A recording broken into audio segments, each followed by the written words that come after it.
Well, welcome to Boatability, and thank you for choosing us to do your PPR Professional Practices and Responsibilities course with. If those of you are just browsing on the internet and just clicked on our site and come across the video, what it is we're just going to talk about how to log people into the site to get started. To do that, you will need a username and password. So if you haven't already got one, please email us at boatability@gmail.com and we can help you out there. So those of you got here get ready to start the course, you simply need to go to the commercial training section at the top here, click on that and click on RYA PPR. Once you've read what all the information is and we've sent you your username and password, all you need to do is scroll down to the bottom here and you will click on the Sign into Boatability's interactive website. If you've signed in before, you will be presented with this screen here. Once you've logged in, which is this screen here, so your username and password will go into there.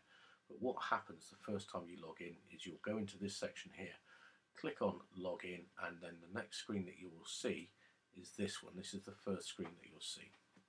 So as you can see, that is just a fictitious one, and you need to fill out all the fields that have the red asterisks alongside them. So you just follow that down through, fill it all out as you need. For example, email display is you can select if you want to hide your email from everybody there. So you just click on that. I'll just leave it so anyone can see our details. Okay, put out your information. If you want to put a picture against who you look like, you can choose a file from your computer, put that in there. You can put your interests in. As you can see, we're quite keen here. Phone numbers and then address, and you can see all the asterisks are here, so it must be completed. Now, a very important thing to note is to put your date of birth in, you must click on the enable button here, because you need to have all of these completed. If they're not, you will not be able to start the course, okay? And then once you've done, you click on the update file. Now, just a point to note is the test student, things like that, some of this stuff, it may come back and say it must be in lowercase. If it does, then simply change it.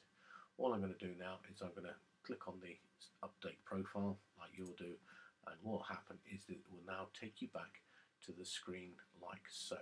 So once you've done that, and that's just telling you that you can read your information to make sure it's all correct. So this time I can now click on the home or back to course button. It doesn't matter which one you click on, because what it will do is it will take you back to this page here. Okay. Now as you can see, we've only got the one course selected. These are other courses available, but I'm just going to click on the Professional Practices and Responsibilities course, and then it opens up here. Now, make sure you read the information about the course that the RYA have put. It tells you how to, before you start the course, they also have a video, which I suggest you have a quick look at.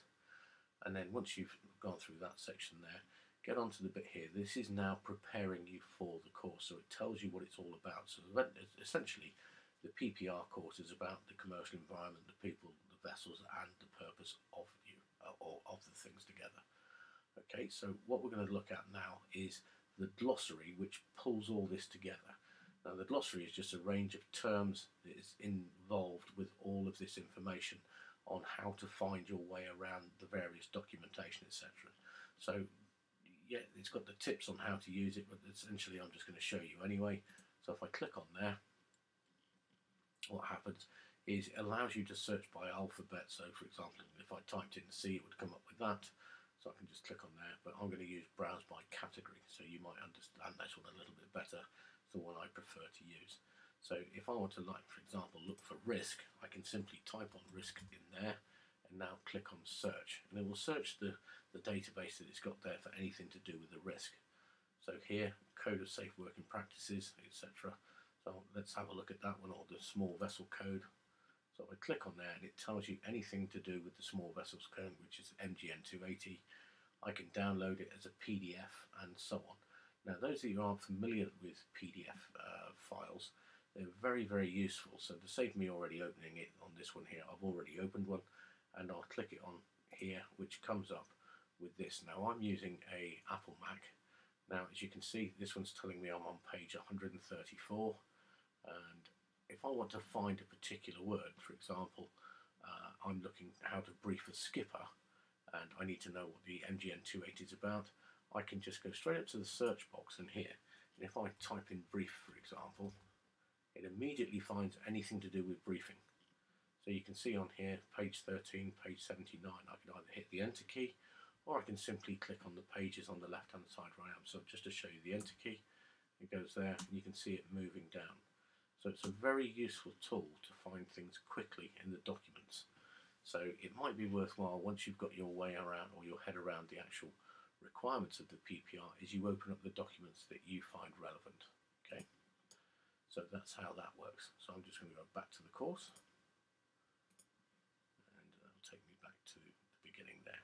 Okay, so work through these things here. So we'll have a quick look at what it's about. If I go to the commercial environment, for example, and it opens up this page here, click on the enter key, and now it will open up, hopefully in this screen here. If it doesn't, the RYA haven't yet corrected the software, which means some Apple programs and Google sometimes will not run this program. If it doesn't, you may need to open it in Firefox or Internet Explorer. But essentially what it's done now, it's come up with the commercial environment. It tells you what to do. I click on the next button. You've got an exit button, which will take you back to the start of your course page, glossary, which we've just had a look at, and the menu button's not yet active, and then click on the next button. Once you get into there, the menu button is now become active, look, and it's telling you you're on page 1 of 8, but it's asking you which one are you. So you can click on there, and funny old thing, all of these, you're all professional seafarers. So as you move down, you go through the pages, it tells you 2 of 8 now, a bit more information about what it's all around. Then next, in this particular page, it's got a scroll down arrow, which again allows me to read things on here. So it's quite a useful document. This one here, I'm going to go back to the menu, i.e. the beginning of the page, and I'm going to click on exit. So because don't close the program, because otherwise you have to log back in again. Once you've done that, work yourself through those and get a flavour of what the course is about. That will now prepare you for the mock assessments, which are really good to do because it prepares you for the final assessment, which are here. So all it is like it tells you how to use the PPR assessments. You've got 30 minutes each section, and I suggest again you use and look at the video. It's got the paperwork, which are basically it's got things like the CV of people working on the boats coding certificates, the life rafts and so on, which allows you to answer the questions in the mock assessment. So let's have a quick look at those. Now you can either print these off once you've opened them, or you can just click on them and save them on your PC and open them as and when you need them. Personally, we just keep ours electronically. However, if you want to, let's say, print them off, then just think of the poor old trees. I'm just going to go back to the course. Scroll down. So once you've got all that paperwork available, you're now ready to sit the two sets of questions. You've got general knowledge and scenario. So have a look at the general knowledge. Obviously I can't go into it, but it's telling you now you've got 3 attempts, you've got 40 minutes, and I can attempt the test. And I'll just simply click on the start attempt. But obviously we can't because it would be giving it away. And then I cancel that and I go back to the course. Work through those, and then once you're happy that you've got those correct, then you are ready to move on to the final assessment.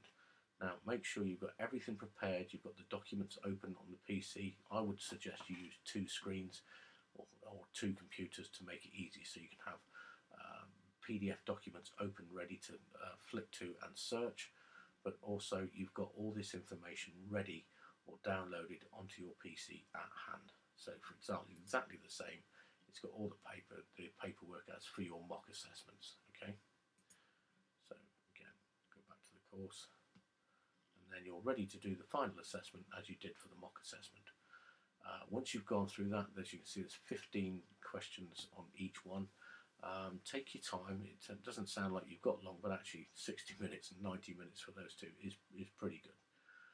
Once you've passed it, this section here will then become active.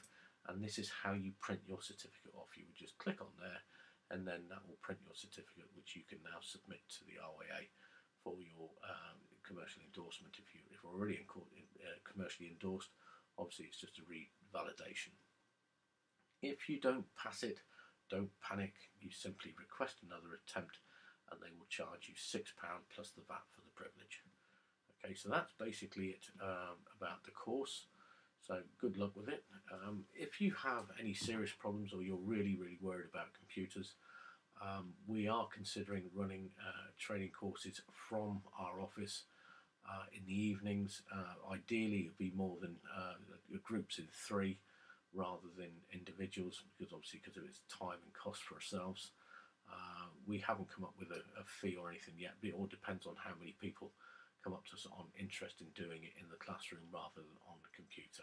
But if you are, please give us a call. The numbers are on the website, or drop us an email. Phones are always on till 10 o'clock at night. Always best to get us after 6. Okay, thank you for watching and good luck with your course.